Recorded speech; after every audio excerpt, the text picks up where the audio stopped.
and one of the beautiful things about Ukraine and this epic tale of Ukraine and its struggle is that many people from many generations, from many walks of life, with the time, they really appreciated the idea of having their country, their land, having things their way in terms of the officials we elect rather than officials that we get appointed from Moscow.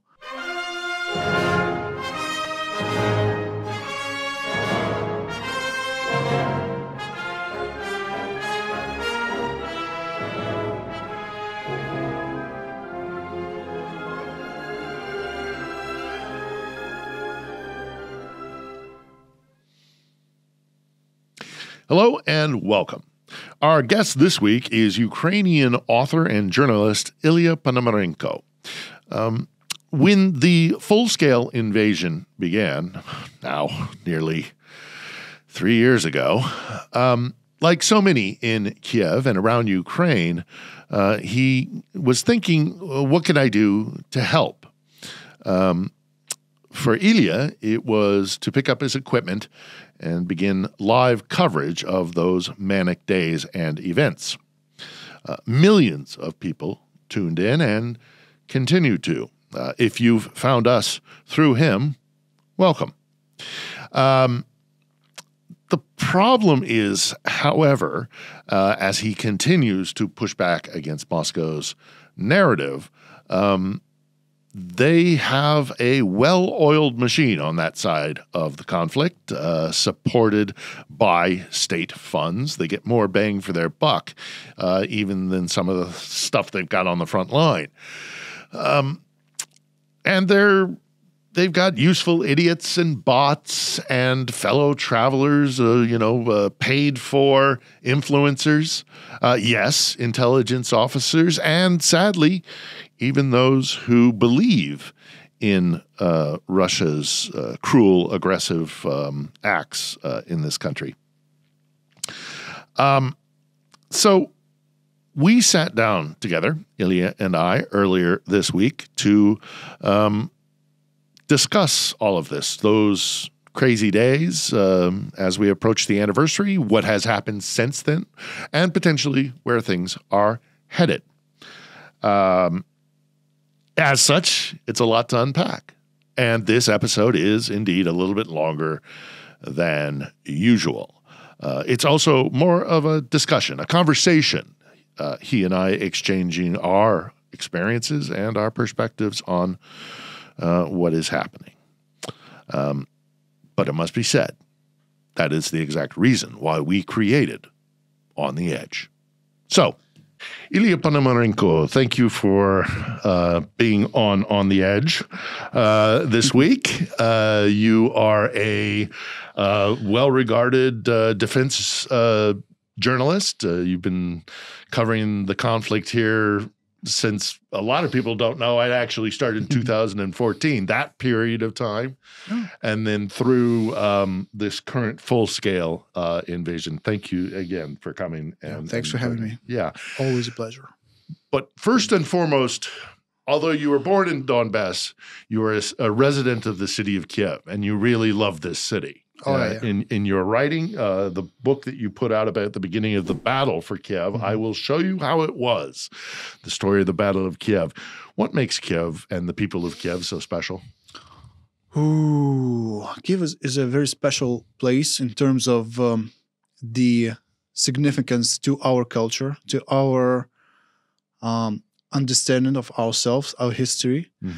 I often refer to Kyiv as the historical phenomenon, as in many ways the city that is as equal to Eastern Slavic part of the human civilization as Rome is important to Western Europe.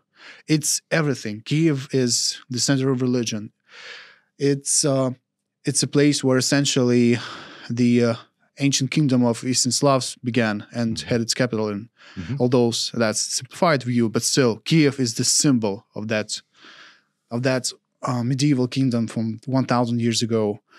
It's something that many authors in the time of old called the New Jerusalem or the Second Jerusalem because of its religious significance, because of the Christian legacy that happens in here, because of all the monasteries, of the church, of these wonders of Pacharsk Lavra, the Lavra, the monasteries, the cathedrals, the basilicas. So it's something that people used to call. It's the birthplace of the identity of Rus. Yeah, which then a bunch of Muscovites co-opted it to become, bagmen for the Golden Horde. It's something. Kyiv is a place that you, as a Ukrainian, growing up in Ukraine, have so many stories about.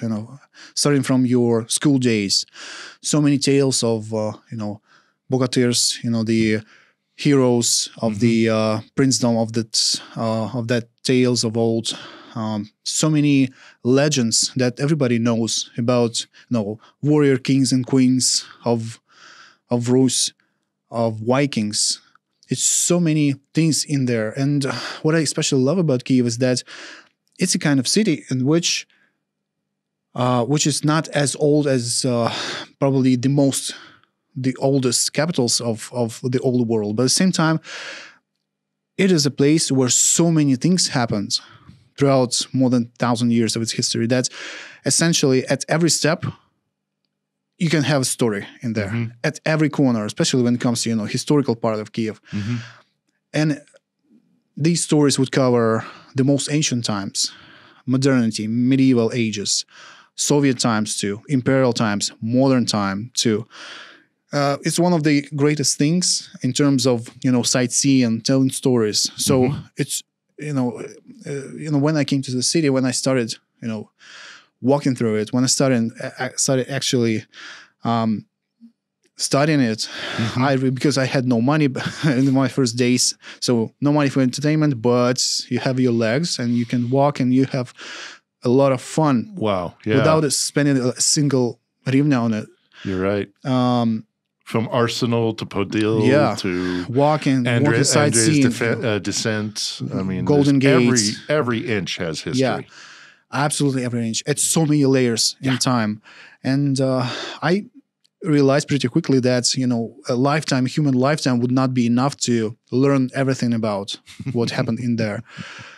So it's a special place also for modern Ukrainian, for young Ukrainian, from the people of my generation, because unfortunately, this war that goes on for decades, it had a very bad effect on Ukraine's economy, Ukraine's social situation.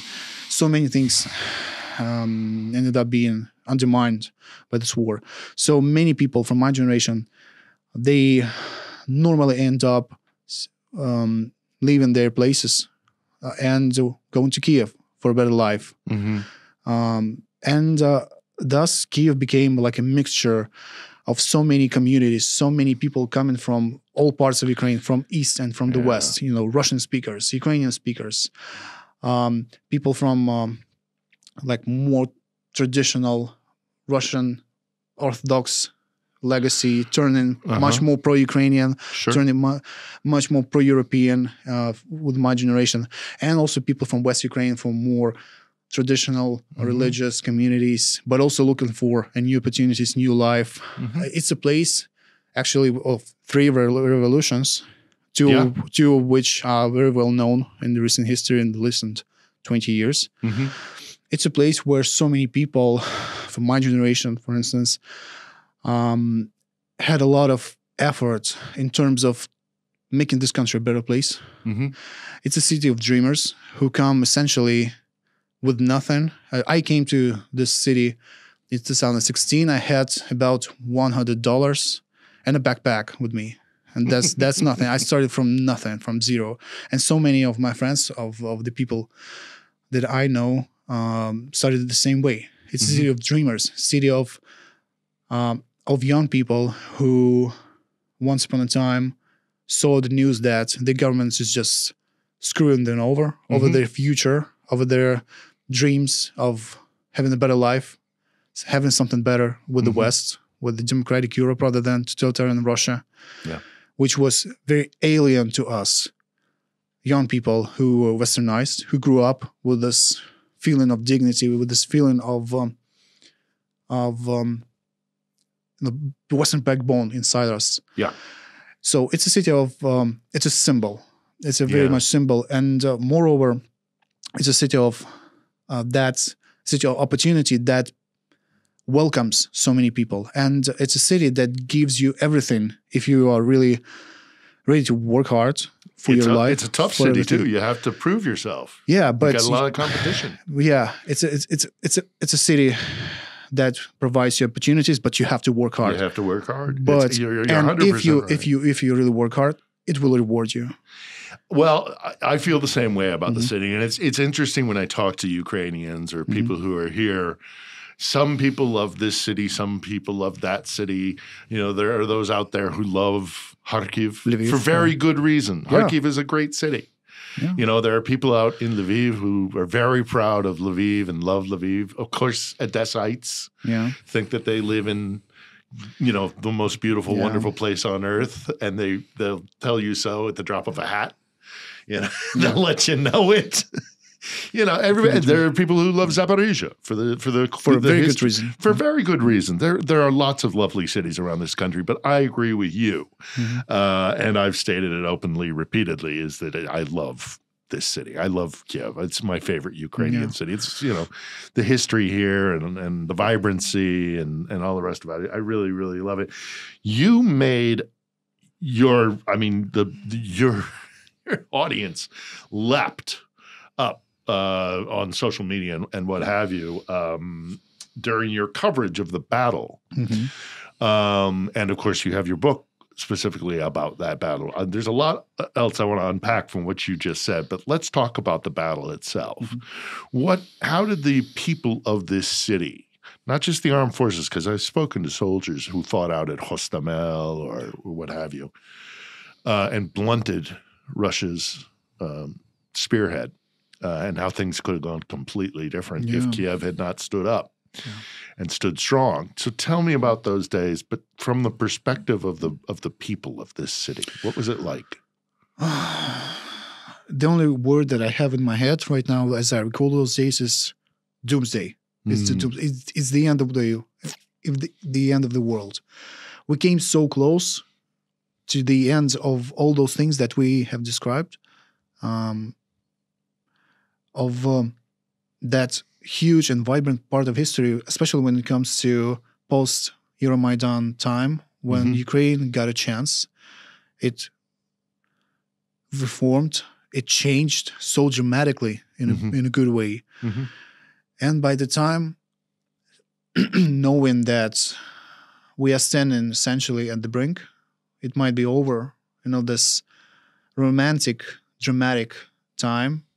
It feels like a prolonged period of time, but at the same time, it was less than a decade, essentially. But it was such an intense time, such a dramatic time, all those reforms, the war in Donbass, the national humiliation of what happened in Crimea, this nation standing at the brink of collapse, of total disintegration, armed forces being essentially paralyzed and unable to respond to Russian insurrection in the Russian invasion of Crimea. This multi-layered attempt to save this country by reforming it. So many people who dedicated their lives to this on so many layers, starting from the military to journalists to reformers to anti-corruption activities. It's a lifetime story for so many people. And seeing this city, this symbol of Ukrainianhood, of new Ukraine that is proud of itself, that has reinvented itself as the proud and unique nation, unique in terms of, Ukrainian nation. Seeing this and realizing that the enemy is at the gates, and everything that we love and appreciate and everything that we earned throughout those 8-9 years. From course, Maidan from to Maidan, the full scale. Something that we call the new Ukraine. Seeing and understanding that would be the end of it was one of the worst things that a human being can have it in their head. So Because the it could Russians, be, if the Russians had taken in it, that dream that, goes away. that dream could go away, and knowing what Russia is, knowing their understanding of what Ukraine should be, knowing their attitude towards everything that we love and appreciate. And that also includes the very bright resurrection of Ukrainian culture, this renaissance of modern Ukrainian culture, With its own identity. Yeah. Ukrainian, truly Ukrainian, songwriting, so many songs in Ukrainian, so many artworks, so many, books in Ukrainian. Ukraine has had a cultural renaissance in so many ways.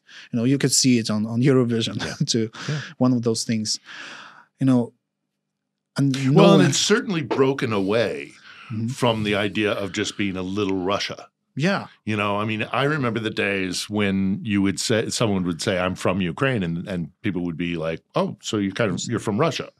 And no, I am from Ukraine. Okay. That had to be pushed. And I think now, for sure, the world recognizes that this is not Russia. Yes, just it would be terrible thoughts just to try and imagine Russian soldier boots just trampling all those dreams.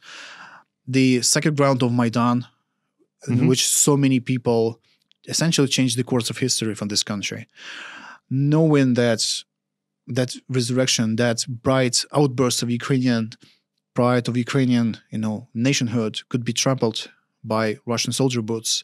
Knowing that this, so many things that we love would be brutalized by the view of Russian military just parading on Kreshchatyk Street, on our street, on the main street of this country, main street of this country, under their colors. Knowing their attitude towards all those things, the sense of their supremacy, this thirst for revenge, this disdain towards the idea of Ukrainians being Ukrainians and not recognizing themselves as Russians. A lot of things were at stake. But the city came together. I mean, I know people that were setting up individual kind of like block brigade, defenses and Molotov cocktails, putting that together. I mean, from little old ladies to 40-year-old, 50-year-old men to everybody mobilized. Yeah. I wasn't here for it. So that's my impression of it, though. And I hear stories from my friends. Well, a large part of the population, they left the city. You could see it in these dramatic pictures of Kyiv's main avenue,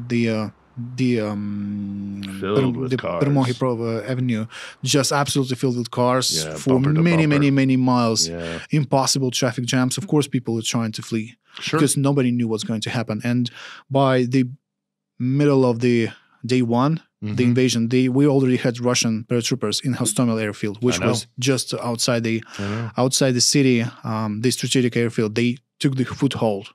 Yeah, if they'd held it. Yeah, and they were very differently. And they were getting ready to call in for reinforcements. I must say that was there were a lot of emotions. I remember a moment when we were seeing the famous piece from CNN. With Matthew Chance, my pal Matthew Chance. He goes over to a soldier and he says to him, "Are you digging in for when the Russians come?" And the guy was simply showing Russians just at the airfield. And the soldier answers Matthew, "We are the Russians." Yeah, we are. I mean, that's how tense things were. And I've spoken to Operator Starsky, Andre, who was out there fighting, about how close it came. And if they'd have managed to hold Hostomel, they could have flown in. Yeah, but that's their technique. They did it in Kabul. They did it in, in Chechnya. That's what they did. That's a very standard thing that should have been expected, of course. But a lot of things went wrong. A lot of calculations went very wrong on those days, unfortunately, because of subjective and also objective reasons too. But again. But at the same time, what was absolutely stunning about those days is that I keep describing the Battle of Kyiv as one of the brightest, the most absolutely unbelievable outbursts of energy, of everything that is good about the human nature in extreme circumstances. A lot of people were trying to flee, save their families, but at the same time, a lot of people were getting back. So many people from so many walks of life were joining the military or joining the territorial defense force. And that includes journalists, that includes very regular people, just like you and me, absolutely. So many people were involved in the actual defense, preparing meals for the military. Also, the Molotov cocktails. I will absolutely never forget the picture of very regular people in the northern district of Obolon, here in Kyiv, just grabbing their rifles from the hands of the police officers because that part of Kyiv was getting ready to meet up Russians. Russians were expected to enter Kyiv from the north, so the police was just bringing in boxes of rifles and just handing out. For regular people, most of them, I guess, never had a rifle in their heads before. Nonetheless, so many people from, very regular people were ready to fight and die in the streets of their beloved city to give Russians a very warm welcome. So I would describe those days as really a lot of people on the national level, starting from, decision makers to, let's not forget about them, to regular people, to celebrities too. Yeah. Everybody. Yeah, we had a top hip-hop star singing songs, patriotic songs against the backdrop of historical buildings of Kyiv. In downtown Kyiv, it's in historical Kyiv. And the guy's top hip-hop star, but he was also on a patrol with, in full combat gear. Andrei Khlyvnyuk. Yeah, Andrei Khlyvnyuk. He's saying...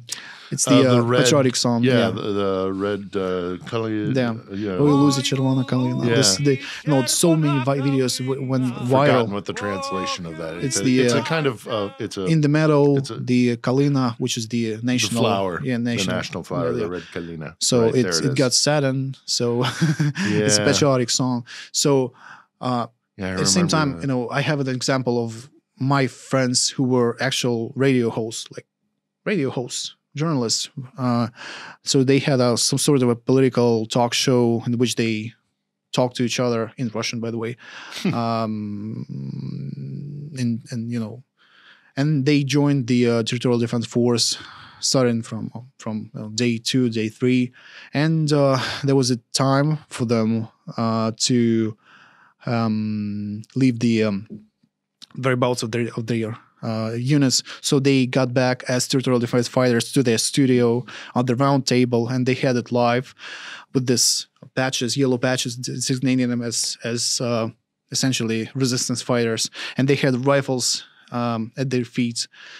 So many businesses were also involved in the production of food for soldiers. So many people were distributing food for and helping elderly people. I remember being out in Lviv, and I saw in a library, a former library, everybody from the community, all walks of life, sitting there creating camouflage netting.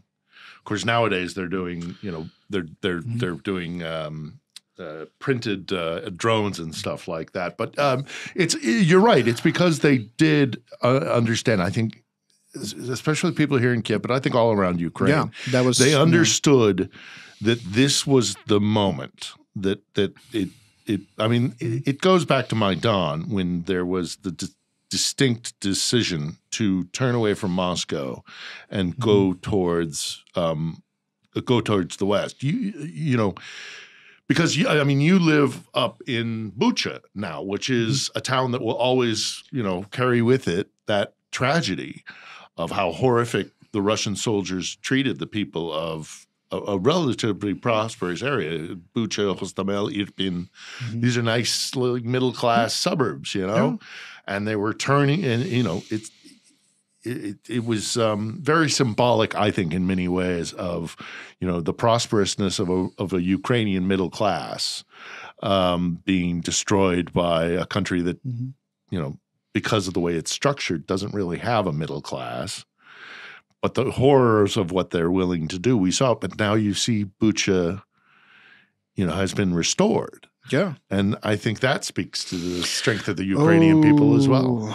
One of the reasons why I live in Bucha was that I sometimes I drive to the streets of Bucha right now. I see buildings, residential buildings renovated from the scars of war. I see that infamous church, the White Toll Church, at which we found a mass grave of over 60 people. I see that infamous street, the Vokzalna street. You could see it in pictures.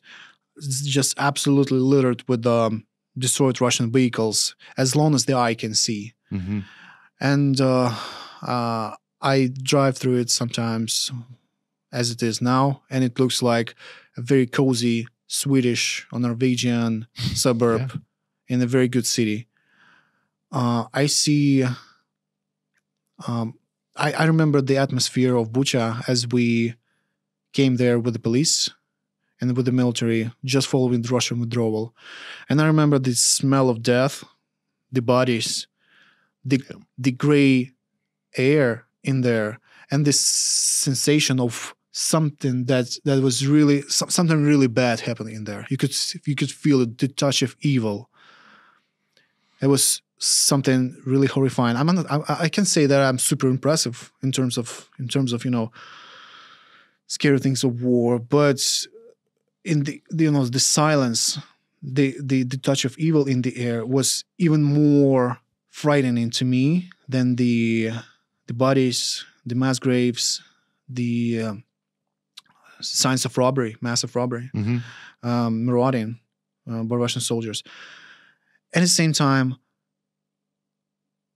when the Russians left, it took Bucha weeks, a couple of weeks maybe even less, then we started seeing so many people getting back. There were insane traffic jams of people who would essentially getting back home following the Russian withdrawal. And life got back so quickly and so big time. Russians left in the final days of March 2022, which was actually the beginning of, springtime, actual mature springtime. So sunshine came, green grass came back, mothers got back with their strollers and their babies. Bucha has a very beautiful urban park. Yeah, one of the best. Very pleasant place. Yeah, in general, it's a very pleasant place. Yeah, and life prevailed so quickly over all those things that we saw, over that touch of death, over that smell. Yeah, life won so easily, and every single day you see it in Kyiv too. Yeah, you see it. I mean, you see it all around Ukraine. Yeah. I see it. Yeah, I see it every single day. Every single day, I wake up and I sometimes take my car and just drive and just remember those places, the way they look now and the way they looked before or during the Russian occupation. It gives you a lot of hope. It shows you why we do this, why so many people are doing this. This is why. It's because life prevails, life wins. Yeah. So I'm really happy that I live in Bucha, not only because it's a very comfortable place to live, but also it's just because it's ever since then it's a place of a lot of spiritual strength. Yeah, people don't understand how one of the things I try to get out to the audience, to my audience, and to whomever will listen, is this idea that there's so much positivity here. Despite that, just living is succeeding. Survival is a form of resistance. So you see the criticism of like people going out, and it is weird, people going out and like the nightlife down in Odessa is there. It's still there. People go out to the beaches and and as I say, Kyiv is so proud of how, despite being pummeled all the time, they come right back out. Bucha is another great example of it. This is a distinct difference from what I believe, is the Russian mentality. Because I mean, look at what Grozny looked like for years after the Chechen War, the Second Chechen War. Grozny was just an ugly, awful, burnt-out town. and the Russians just kind of, let it go. They say they've restored Mariupol, but, not for us. No. And also, Vladimir Putin goes and visits Mariupol, but he does it at night, so you can only see the restored part of town, sort of thing. It's a stark difference. This is this divide that I keep referring to that happened in Maidan. I totally understand the sentiment of people who are asking questions, who see, for instance, very often pictures from my Twitter feed, and sometimes I show nice places and beautiful things about Kyiv, but you get this is where all my taxpayer dollars are going. Well, it's a legitimate question, but it's very important to explain to these people that what you are seeing is not fraud, money laundering, or something like that. This, what you are seeing here, is the greatest gift given to us by the Ukrainian military and their sacrifice, and also the goodwill of the people who made a crucial decision to help them. This is what they achieved, this vibrant life here in Kyiv. I mean, Kyiv is as busy as rarely before in its history. Yeah. Partly because a lot of people moved to Kyiv from other parts of Bucha is absolutely packed up. Oh my God. I mean, Bucha is not a big city. It's not a big city. No. In many ways, by the way, what's interesting about places like Bucha and Irpin too, the neighboring city, is that it reminds me about American cities, like mid-sized American cities in American Midwest. The only place that I kind of know in America is the Missouri. Okay. Missouri, city of Columbia, Missouri, next to just between Kansas City and St. Louis, and it reminds me of Bucha. Oh. So it has the same logic.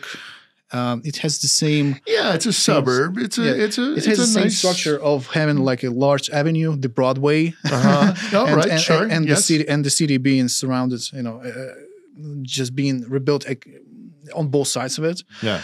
Bucha is a place where so many people have 1, 2, 3 cars. Bucha is a place where public transport is not really developed. In many ways, an American from Midwest would find it very familiar. Yeah, I think so. I think you're right there. And at the same time, as I recall my days in America, in Columbia, Missouri, it's just maybe 10% as busy as Bucha right now, because so many people just move to those places, and it's absolutely packed with cars. Yeah, and a lot of people have fled the fighting, and you're right. Kyiv is got that going on as well. But it's this messaging that Moscow puts out, and it's clearly manipulative as well. And I do want to talk to you about that. But first, let's just talk about the fact that Bucha came back. Kyiv is alive.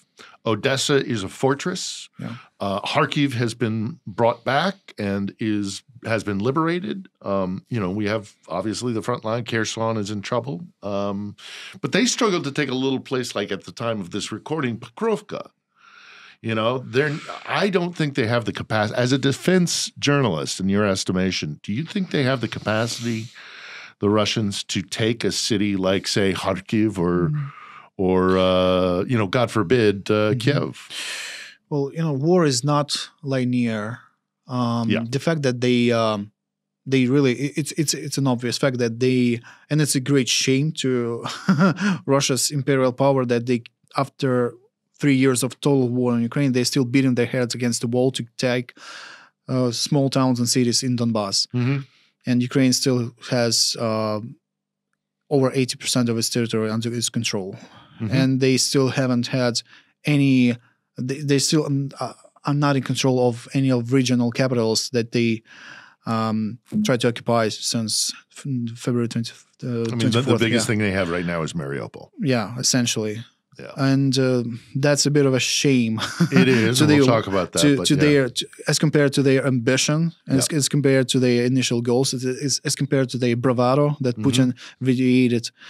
At the same time, Ukraine keeps doing really well against expectations, against our own expectations. At the same time, what we have, I mean, the Ukrainian military is still holding the line. Mm-hmm. Yeah, it's withdrawing at some scale. Well, I've been out to Donbass. You've obviously many times been out to Donbass. Yeah. It's just layer after layer of defensive lines. They still, given how outnumbered and outgunned the Ukrainian military is, they're still holding the line. This is true. It's continuous, but at the same time, we cannot help but admit that this could be more fragile than we think it is. You think there's a potential for like a Ukrainian there's forces collapse? There's always Like this like danger. collapse? There's always this danger, and in many ways, it's because of objective things like absolute Russian dominance in terms of manpower, in terms of resources, in terms of weapons of war. And this is one of the most unbelievable things that happened in this war. Even their resources, even their seemingly bottomless stockpiles of Soviet legacy doesn't seem to be as endless right now. But their economy is under pressure. Economy and also politics. Yeah, their political situation. The very fact I don't think Putin is as secure as he would want us to believe. It's always happens with dictators like that. Who could believe that Al-Assad is as right? Well, you know this better than anybody because you know your enemy better than anybody. We could talk about Russia has a long history of this whole thing of like suffering, mm-hmm. then something breaks and there's massive upheaval, and then it goes back, resets to suffer until you hit a breaking point. So in many ways, although the fact that Ukraine still holds the line, it's by 80%. It's about the people. It's about the people, and we have to understand this, and it's not a very good thing from the perspective of the military as a system. Yeah, as the military often said that someone's heroism, someone's act of heroism is another man's mistake and shortcoming. So in many ways, this massive heroism, this incredible things that Ukrainian soldiers can do and are doing, and many of them as conscripts. They have to mobilize people, such as so many of our friends. Controversially, it's we've got this new mobilization bill, and the fact it's one of the phenomena that we have to study. That in the year of 2025, 2024, in the 2020s, in the age of individualism, in the age without major wars, when things like World War I mobilization, World War II, massive wars seem to be long past. Mm-hmm. The Ukrainian military, Ukrainian simple men and women are doing this against one of the most brutal war machines in human history, and it's 80% of its of the fact that they still hold to the line. It's the human effort in this. We can talk about this for hours, but knowing all the shortcomings, all the systemic problems that Ukrainian military has, mm-hmm. Knowing the insane amount of resources that Russia is throwing in this, the human factor, it decides, it saves this country against. Yep. Yeah, against expectations. But we must understand that this cannot be forever. This has its problems too. Yeah, I don't. I think I agree with everything you say there. Mm-hmm.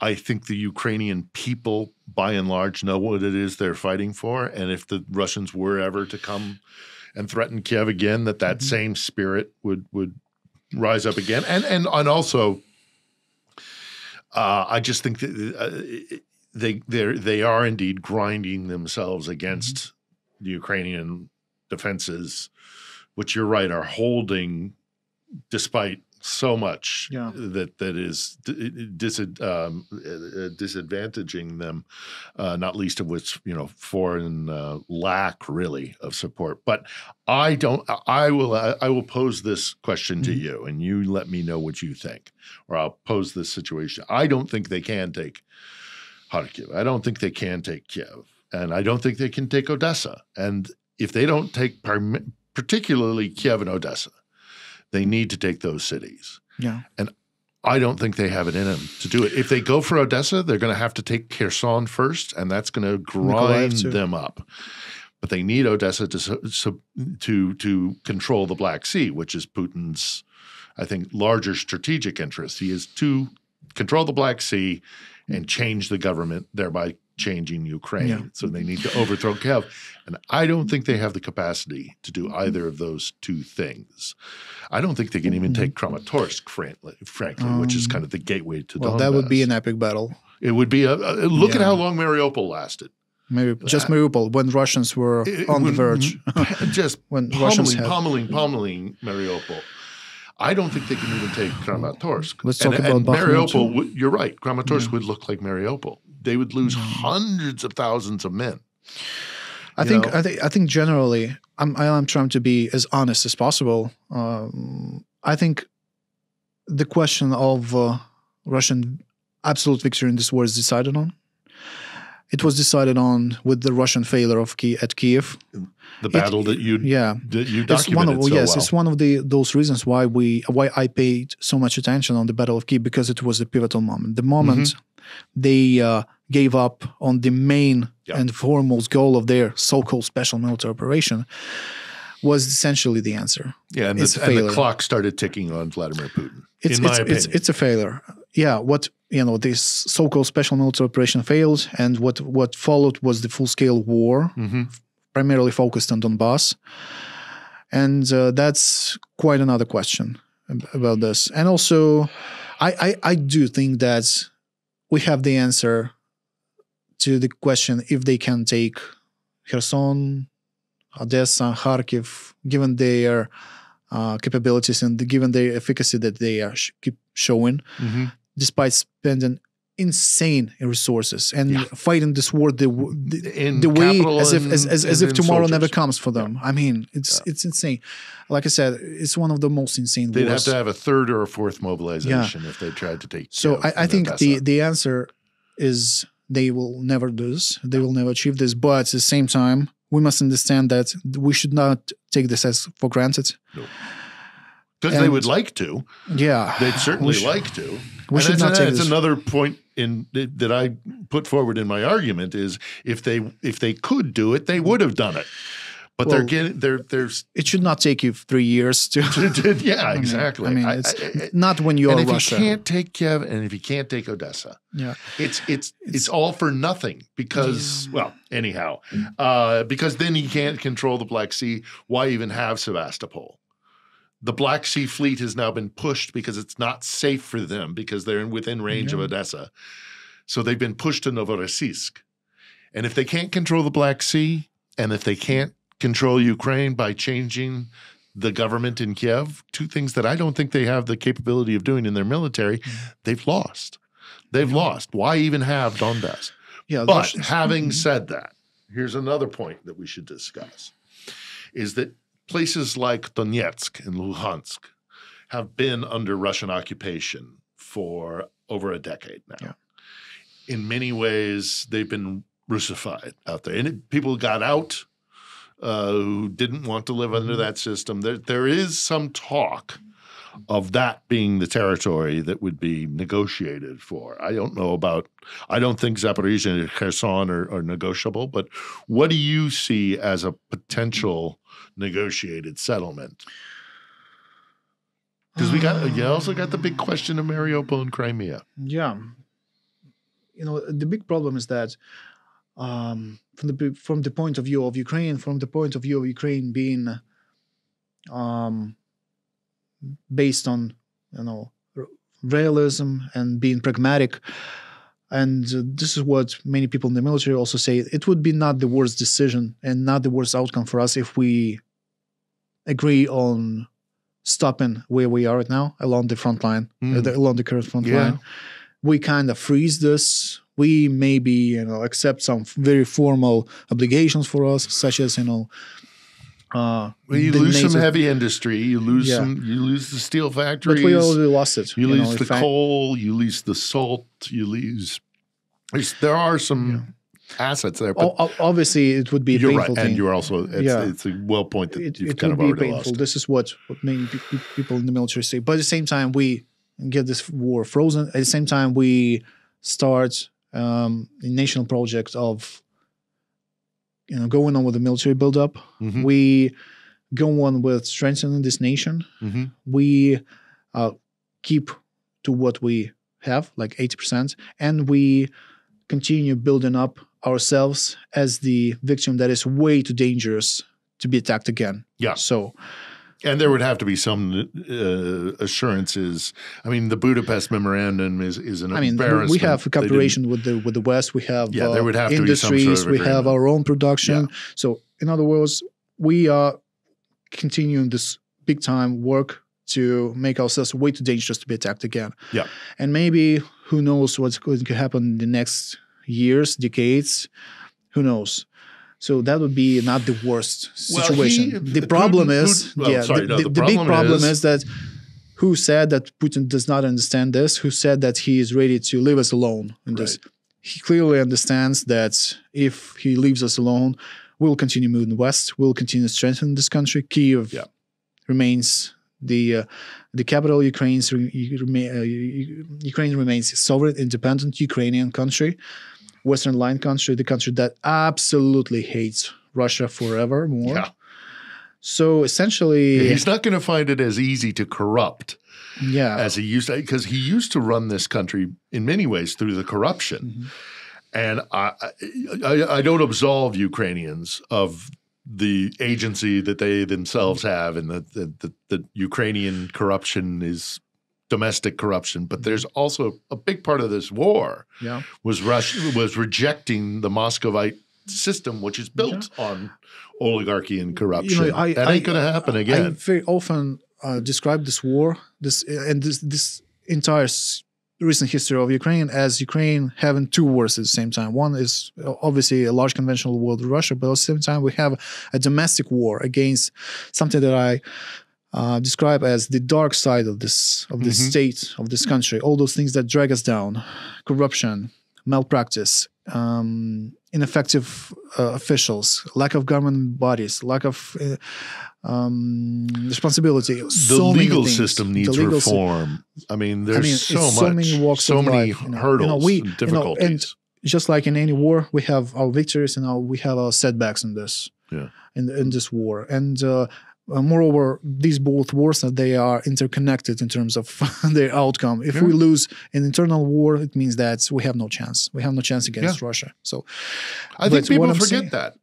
I think people, because again, this is another one of Moscow's narratives that it loves to sell in the West, and which finds a lot of fertile ground from a lot of people who are anti-Ukrainian, who say, part of it is because of the corruption. And I say, well, part of the reason for the corruption is Moscow's influence. Yeah. This is what we essentially have been trying to escape from. Yes. So that's why you shouldn't be surprised at things like, on one hand, you see this massive heroism of Ukrainians fighting for this country and dying and essentially saving it. Saving it. It has to be for something. And saving the system, the government system, all those faces that do not earn these defenders. They do not deserve these defenders, I would say. That's going to be a big part of your future.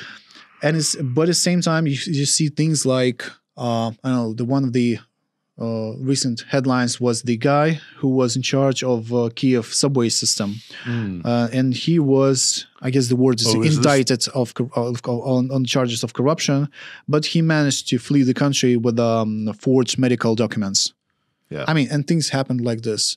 Yep. And we have armies of journalists, of activists, of people who are trying to change this country, who are spearheading this domestic war. I would say that and there's an entire bureau of essentially the first battle of this war and one of the general battles of this war was Maidan revolution. When we tried to make this country a better place and save it by changing it. So I would say that in general, strategically over this decade, the Ukrainian society, we win this war. But at the same time, we have a lot of setbacks. Yeah, a lot of work to do. Yeah. So it's not going to be easy.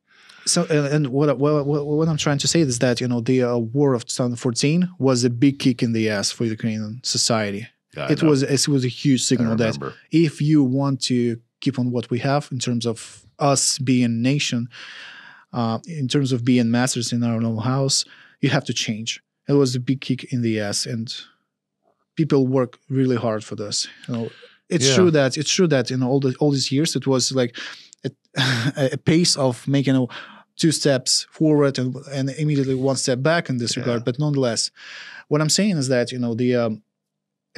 another war, another outbreak of this war, such as what keeps happening since 2022, would be yet another kick in the ass for the Ukrainian society in terms of changing. So and it has to have pushed Ukraine even further. The suffering and all the pain. When these soldiers come back, they're going to want to build. You talk a lot about the generations in Ukraine, and you do talk about like the older generations who were Soviet.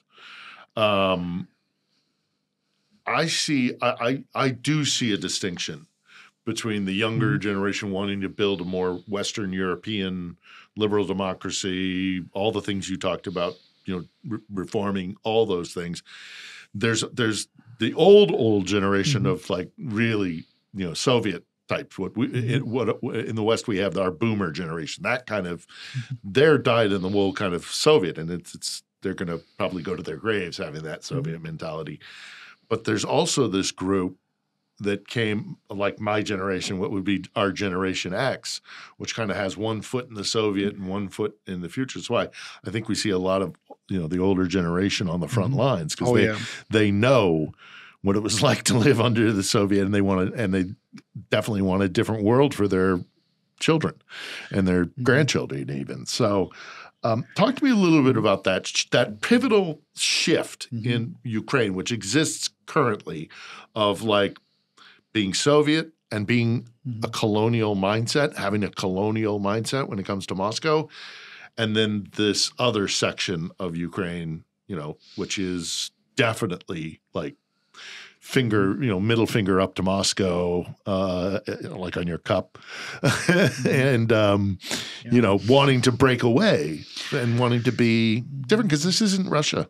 This isn't Moscow. It's really easy to simplify the situation by describing it as the young generation of Ukrainians just spearheading the change, and in many ways like pushing this behind the backs of older generation who was much more Russophilic, who has some sort of a colonial Soviet mindset. At the same time, things are a bit more complex as you zoom into the Ukrainian society, because it's true that the new generation of Ukrainians, such as my generation, we grew up starting from school age, and kudos to President Yushchenko for this, learning things like democracy, learning things like civics, the rule of law, Wow. what NATO is, because it started with President Yushchenko, who came to power 20 years ago as a result of the first Maidan, and he was pro-Western, let's call it this way. Yeah. So they started. That's why they poisoned them. They started telling kids about things, very normal things like the rule of law, like religious freedom. In many ways, those things, they saw the seeds of a very different attitude towards authority. The understanding of what authority is and the for citizen and the government and the relationship between the two and what it should be, which is distinctly different than Moscow's opinion. It's just it told so many people in their youth that the government needs to work for you. The state exists for you, for your needs, for your culture. You are not supposed to be the slave for the state. You are not the part of the mechanism. So it's quite different. We can talk about there's hours about this. So, but at the same time, it's absolutely true that a very large percentage of the people actually fighting with guns in their hands right now in trenches are people in their 50s. Yeah, people in their late 40s, and we call such people like elderly, or grandpas or grandmas. and they end up, despite poor health, obviously, because despite their age, and the maximum age of the Ukrainian military service is 60. When 60, you must be you must retire. But at the same time, such elderly warfighters in their almost 60s, they have the reputation of being the strongest, the most stubborn. There's a very common saying about this, is that like 3 elderly dudes can hold off a Russian company by themselves. Yeah. So, well, they know what's at stake. It's just people. It's very easy to simplify the situation by saying that. So they grow up with this Soviet mindset, but at the same time, we see what we see because it probably happened. And one of the beautiful things about Ukraine and this epic tale of Ukraine and its struggle is that many people from many generations, from many walks of life, with the time they really appreciated the idea of having their country, their land, having things their way in terms of the officials we elect rather than officials that we get appointed from Moscow. Mm-hmm. We might be super critical of Zelensky. We might be throwing shit at every single official that we have, and that's a very normal thing, especially when it comes to brutal political life that we have in Ukraine. But at the same time, this guy was elected by us. We decided that we want this or that guy to be in charge of our country, of our parliament, so on and so forth. And I think many people realize this as the home. Many people realize the distinction of this country from Russia, and many people decided that we do not want to be that part of this. Yeah. And I must say that we have seen so many times what happens when the military or when the people do not want to fight for this or that country, for this or that government leadership, and so forth, so on and so forth. Look at what happened in Syria. Yeah, it collapsed because no one wanted to fight for Al-Assad. Yeah, and look at what's happening here in Ukraine for years. That so many people they are making ultimate sacrifice, not for Zelensky, but for the country. Yeah, if Zelensky was replaced, Ukrainians would keep fighting. There's no doubt in my mind about that. And you're right. They're firing for it just doesn't happen. Knowing the toils of this war, knowing the night, knowing all the blood, or knowing all the suffering that so many people have to endure to hold the line. It doesn't happen for the country that is not real, for the country that is not worthy of all the blood and suffering. Yeah. So if it happens, Ukraine is people are critical something. of this new mobilization law, which lowers the age. But I think that what the international community has to kind of recognize is that if you look at that period of time and you go back in Ukraine's history and you lower, the guys, the reason why Ukraine, in my belief and understanding, have been reluctant to lower that age is because if you look back in Ukraine's history to the 25, 8-year-olds, that period in Ukraine's history was really nasty. Oh, yeah. And so the birth rate was minuscule. So you don't have a lot of 25, 28-year-olds to spare. And somebody's going to have to rebuild this country. Nevertheless, you also have to relieve the guys who have been on the front lines for so long. Yeah. So it's a real difficulty and a quandary. But look, one of the things that you have articulated quite well is Ukraine's desire to break away from this corruption and Moscow's influence and its oppression and fostering oligarchy. You know quite well that what it's like to live under an oligarchy. You have the dubious honor of being our first guest of the Trump era, and there are many in the United States who are critical of his administration and are calling it an oligarchy itself. What was it like living under oligarchy? What if America is turning to oligarchy? What's it got to look forward to? Well, I'm not sure if I can give you like a 100% description because I was really young. I was in my teens and my 20s before the Maidan era. Mm-hmm. But one of the nasty things that would happen to this country, and eventually something that eventually ended up being the Maidan, was the feeling that you do not decide what's happening to this country. We remember having little to no control over the authorities during the Yanukovych era. All the corruption, all the blatant, all just bald malpractice. If it wasn't nailed down, it was stolen, and the money was sent to Moscow or to where this oligarch or that oligarch had his villa in Lucerne or something. This bold and just uncovered plundering of this country, this partition of businesses, of national wealth among oligarchic bros, and moreover, not simply oligarchic bros, but the mafia, the actual mafia, one of the several clans. In that case, that was the Donetsk clan of mafia, of competing mafia clans. Having little control of this.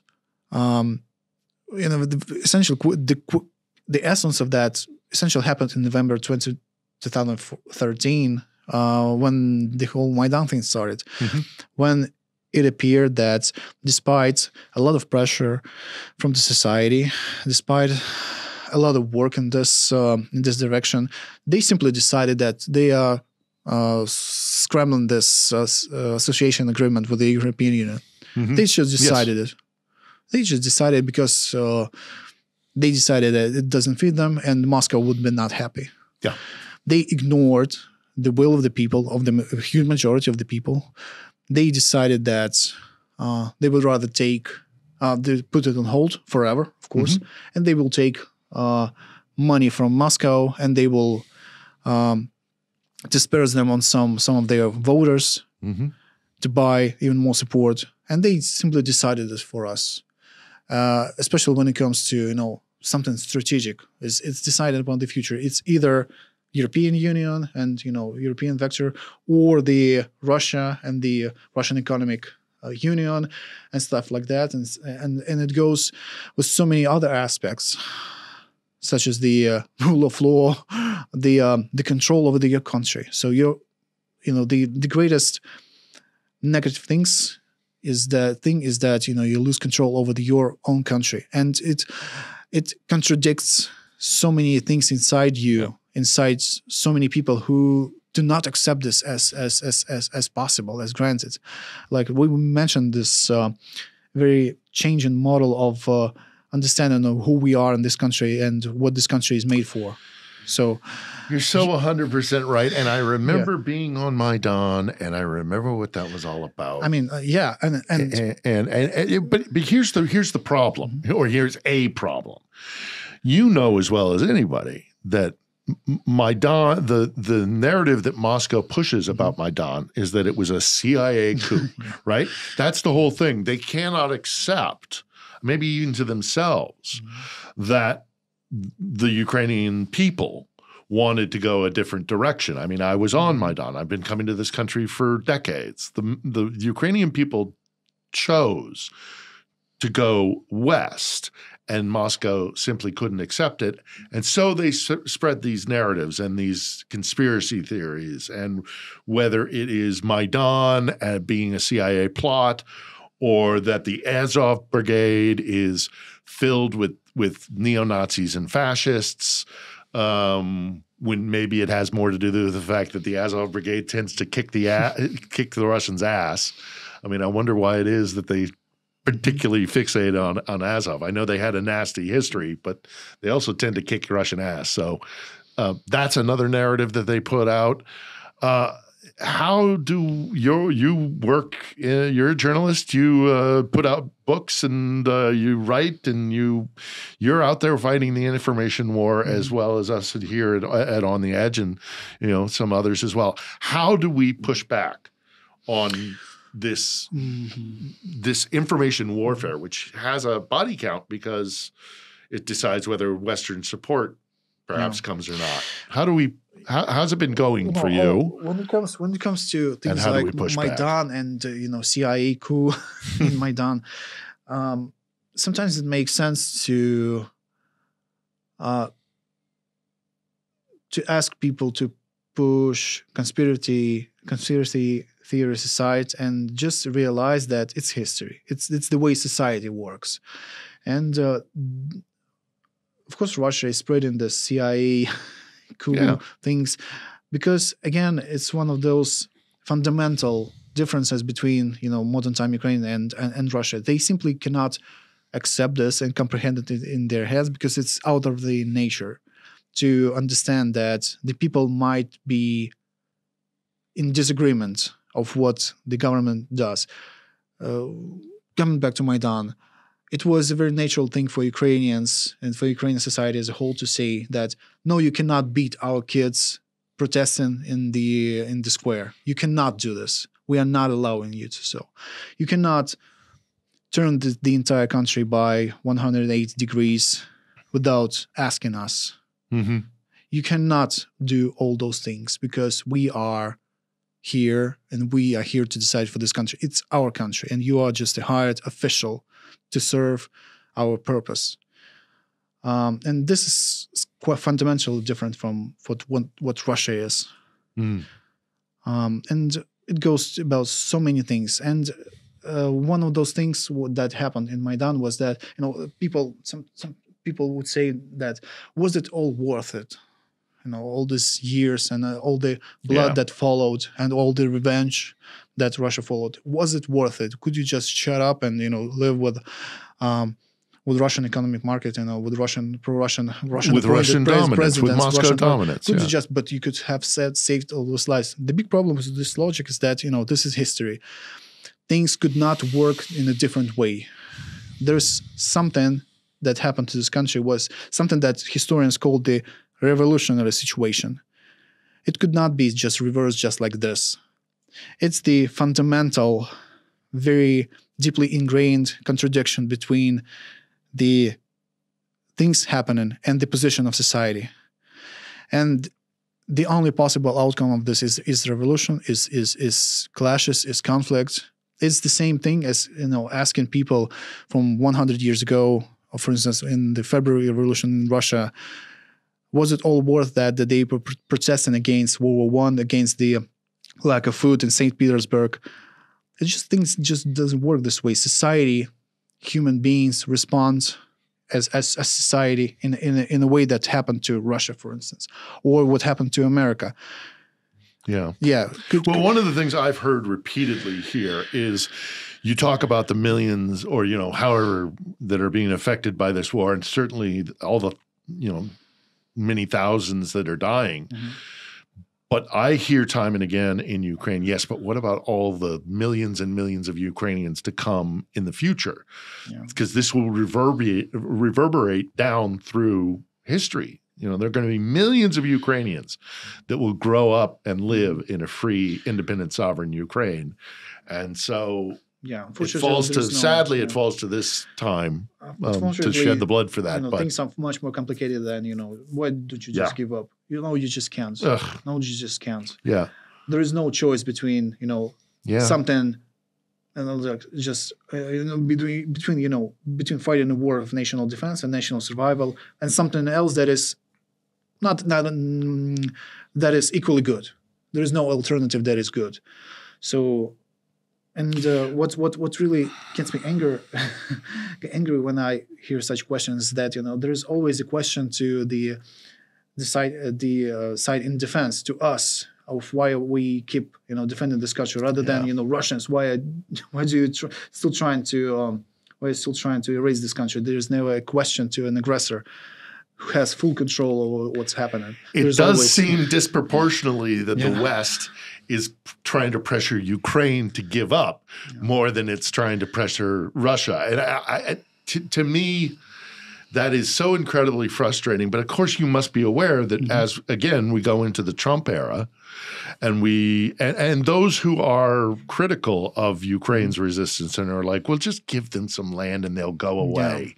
They'll be happy with that. No, they won't be happy with that because that will not have broken their imperial mindset, and they'll just come back, in the future. So it's got to be pushed back against. And I agree with you there. What do you think about negotiations, though, as we move into what do you think what is the prevailing mentality within Ukraine, or maybe also in addition, your personal opinion of what do we do about negotiations if we are going to go to a negotiated peace? I 100% do not believe in negotiations without Russians being forced into this. I absolutely do not believe in Russian good faith. In stopping this war and leaving us alone and working out more or less acceptable peace and stable peace that is forever, even though at some price for Ukraine. I absolutely do not believe this. Not before Russians have to go to the table and are forced to. I absolutely do not believe this. So because let's not be naive about this. Well, again, they have to take Kyiv and they have to take Odessa, And that's why, and they clearly understand that they cannot do this, at least in the foreseeable future, by military force. So that's why they issue normally unacceptable demands such as Ukraine cutting down their military, Ukraine, severing all the ties with the West, all the defense cooperation with the West, weapons, supplies, just not going to. No, I don't think that we have to explain this. I think Putin is caught in a catch-22. He can't. Even the Russians will not swallow the idea that taking Donetsk and Luhansk, because again, Zaporizhzhia and Kherson, I think, are not viable. But even he can't sell to his people that all the death and destruction and suffering of the Russian people. What I'm really afraid of is that for Donetsk and Luhansk. And what I'm really afraid of, and one of the absurd things about this was, I think if Putin absolutely leaves Ukraine alone, I mean, if something happens and Ukraine leaves all the occupied territories, except maybe Russia leaves the occupied territories? If Putin leaves all the occupied territories except maybe for Crimea, nothing will happen to Russia. They are so atomized. They are so indifferent. So you think he survives if he can walk away with Donetsk, Luhansk, and Crimea? One of the incredible things about Russian society is that it is so incredibly passive. It's so incredibly submissive towards the will of the leader. So they would simply they simply don't care. Because it goes back to what your basic point there is what is the relationship between state and individual and citizen. And Russians do not have the same mentality about the relationship between state and citizen. They would prefer it if, leave us well enough alone, and any interaction with the state is probably harmful to me. So I'd rather just let the state do what the state's going to do, let the Kremlin do what the Kremlin's going to do, and we'll just have our dacha. We are just a little people. And our bottle of vodka, and that's it. It's, probably it's such a case. It's a really prevalent attitude in Russia. It's in such a case, there will be probably, not probably, there will be a lot of yelling from, the most, angry patriots, as they call themselves, all the Z channels. There will be a lot of yelling, but at the same time, an average guy in Russia would simply not care. It's one of the most frightening things about Russia is that Putin, over these 25 years of his rule, he trained average Russia so hard. It stripped the Russian people of their sense of sovereignty, sense of control of their own countries, sense of, dignity of themselves as a people. Is that, I totally can imagine the situation in which Putin simply gives up on Ukraine and average Russian doesn't care. So it's just, we are just a little people. We cannot decide on everything. We just don't care. And one of those. I could see that possibility, but boy, that scares me. I know. And what's scary about this is that, okay, we can realistically assume that Russians have already lost about 200,000 killed in action. And they're going to cross the 1 million-man casualty market pretty soon. Yeah. This is not what we in Ukraine said. This is what international monitors say. It's a realistic death toll, 200,000 KIA. At the same time, I don't see things in terms of Russian reaction to this terrible death toll similar to the trauma of the Afghan war. Oh, nothing to the Chechen war. Yeah, no. I don't see Russia society just reacting to this and comprehending this. If anything, they're more bloodthirsty than again. Battle of Avdiivka late last year. It's the Russian estimate. What Russian Z Patriots were saying is that they lost about 16,000 men just for like 3 or 4 months of fighting for Avdiivka, just a fortress in Ukraine's Donbass. They took it, but they lost as many men as they lost. The entire Soviet Union lost over the 10 years in Afghanistan. And we must understand that the Afghan war was the terrible trauma on the Russian people and so many other peoples of the Soviet Union. It has a real bad echo on the life, on social life in the 1990s in Russia and also in Ukraine. It was a huge war drama and huge trauma for so many people and tragedy for so many people. Yeah. People were painful about such a loss, and just one Avdiivka. Yeah, and knowing what they have, it's just it's a scary thing to understand how corrupt, how disabled the Russian people have become under Putin. Yes. And that nicely leads me to my final question for you, Ilya, because they've been able to do that by a really insidious form of information warfare. They have manipulated the minds of their population for 25 plus years. I mean, you can even argue going further back into the Soviet era. They have a very good way of manipulating people's minds. I mean, before we used to call it gaslighting, it was called a Potemkin village for a reason. They get, and so my question to you is, because I don't know about you, but I'm exhausted. I am really tired. Oh, yeah.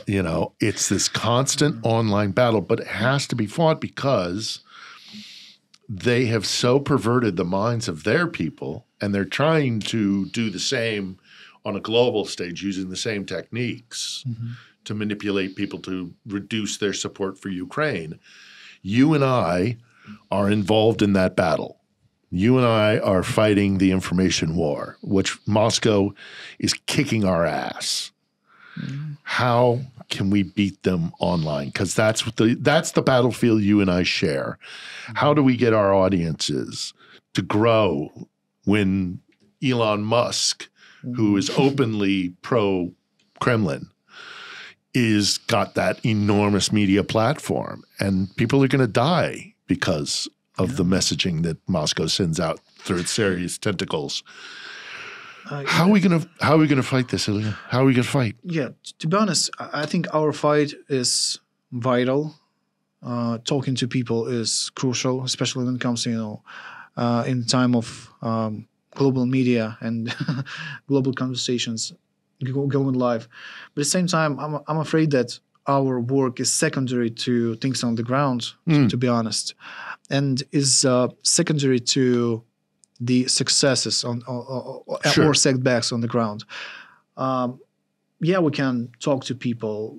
We can, and we did, and we are, and I think we have achieved quite a lot of things in terms of presenting Ukraine's cause, talking to people, persuading the people.